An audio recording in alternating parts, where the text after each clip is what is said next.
All right, for more on this, let's bring in Matthew Bryza. He's a board member of the Jamestown Foundation, and he joins us live from Istanbul. Matthew, it is always a pleasure to speak with you. Let's call a spade a spade. It is unlikely that these 200-plus hostages will be released. It is also unlikely that a satisfactory amount of humanitarian aid crosses over from the Fatah crossing into Gaza. I'm wondering what your opinion is with regard to how long the U.S. president can hold off the Israeli prime minister in terms of starting this ground offensive. I understand there are some domestic considerations that Netanyahu is dealing with, but in terms of diplomacy and Washington's stance, how much power does the U.S. president have? That's a great question, Ali John. The answer is a tremendous amount of power, because without the U.S. military assistance, the Israeli Defense Forces, as capable as they are, won't be able to operate very long in the field. Also, as Yasemin was just reporting, with two U.S. aircraft carriers in the area, one in the eastern Mediterranean, one now, I understand, redeploying to the Gulf, the U.S. provides a potent deterrent capability to keep Iran out of the war as well. So that's a lot of leverage that Biden has. And, I think he's done a great job in buying more time, not only to let more aid trucks go through. And you're right, Ali John. I mean, there's been, 20, maybe 40 now, and you need, 500 a day. It's still a trickle. And it's a tall order for all those 200 hostages to be released. But I think that actually is the goal.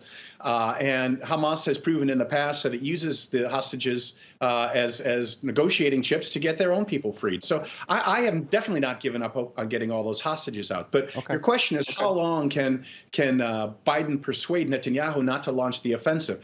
I think what Biden has done clearly is he has gotten Israel over the hump of a hyper-emotional response. Over the weekend, it was announced that Biden had told Netanyahu, don't just lash out and do something emotional like we did after September 11th. And Ali John, I served in the White House on September 11th, 2001. And on the next day, President Bush got a call from a very close allied leader who said to him, don't just lash out. Don't just pound the sand meaninglessly.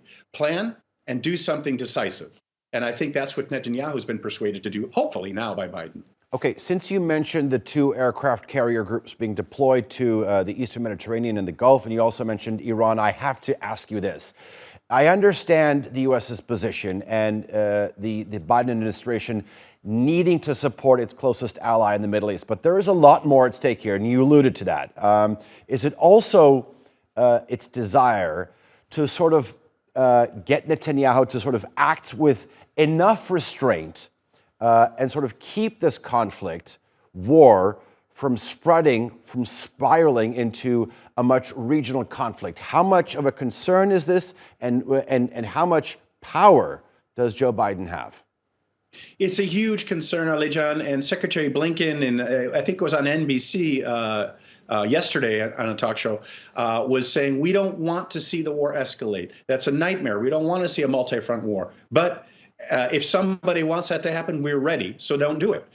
So the amount of U.S. military firepower is enormous. If, for example, Hezbollah decided to resume large-scale missile strikes with Iran's support, I think the U.S. has the combat capacity to liquidate those Hezbollah forces. And Hezbollah suffered a huge setback in 2006, the last time they fired missiles into Israel. So the U.S. has a lot of military power. The question about political power remains to be seen. I mean, at some point, as I was saying, Netanyahu has decided, it looks like, to recalibrate, to think things through a little bit more. He's worried about his own political survival. I'm sure I know you had guests on today, I was watching on TRT World, who are predicting that Netanyahu won't survive long politically.